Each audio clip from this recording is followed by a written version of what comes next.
Hey y'all, it's Natasha, and I wanted to give you an update on my journey with dementia and my mother. If you're new to this, my mother last May was diagnosed with very advanced dementia, and it was a total shock. And she now lives in a nursing home in Arkansas, and I'm in Virginia.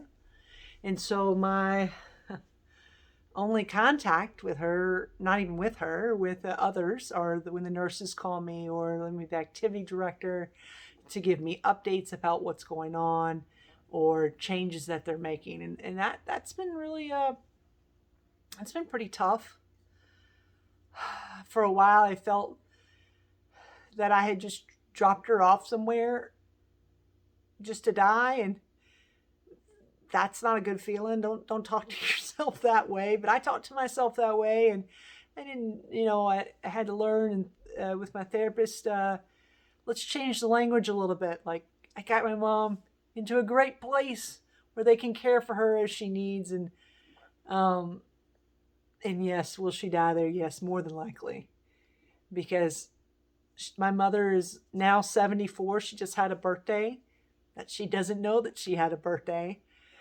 Um, so she was diagnosed when she was 73, which is young to be this far advanced in dementia. But I did learn from nurses from the memory care unit that people who are young like her often diminish much faster.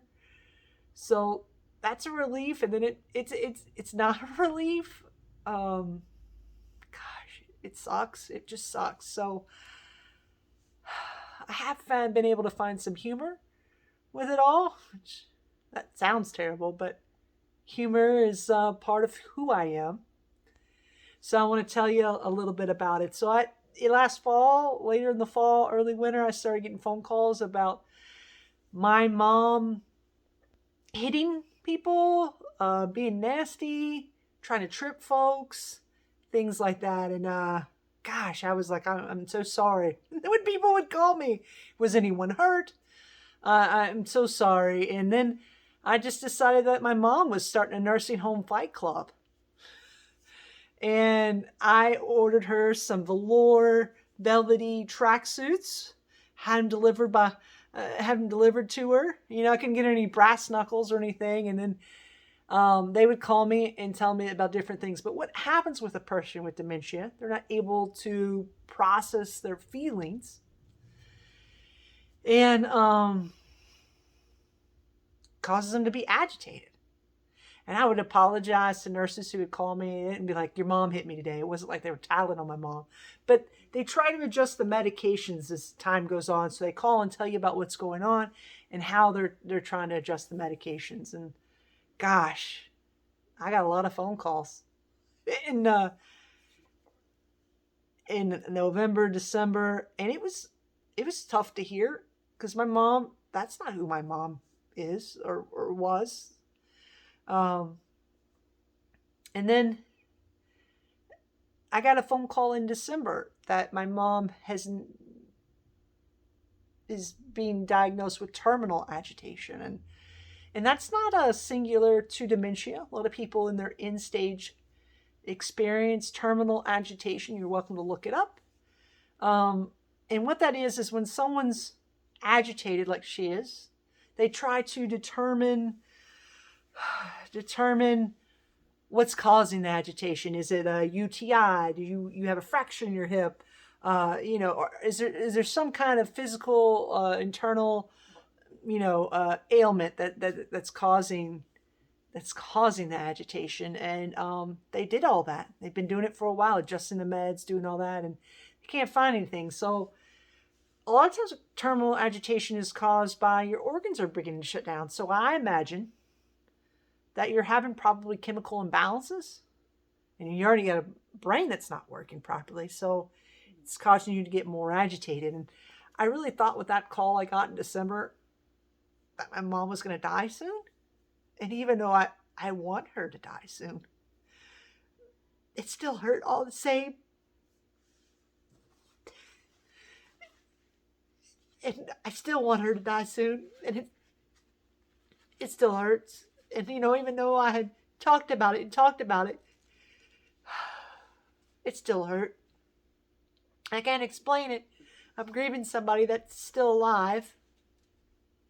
Maybe not for, I'm not grieving for relationships I had. I have thought about things that we wouldn't get to do together. She wouldn't get to see my sheep again. She was here when everyone went to go pick up our sheep in Charlotte, North Carolina.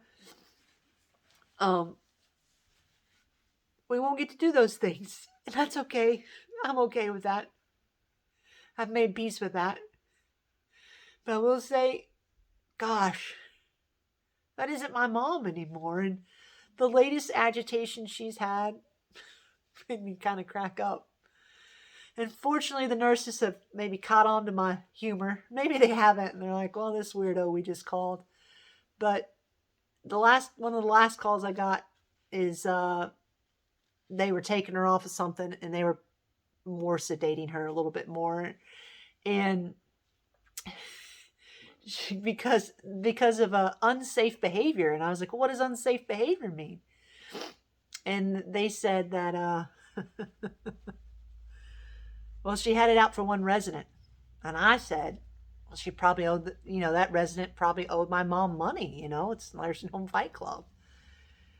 And has it out for one resident and tries to make them sit down. So much so, she's almost thrown that person on the floor. And, my mom was a caretaker of people in their home. So I just don't, to think that my mom is violently trying to hurt people sounds terrible. So I was like, yes, please change her medicine. I don't want her to throw the lady down on the floor, even if she does owe my mom money or an oatmeal cream pie. I don't know what she owes her.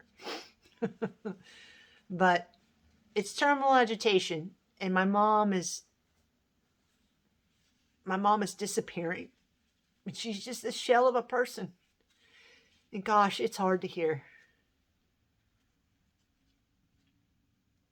But I've enjoyed making these videos for you and hearing from you and maybe your stories and everything.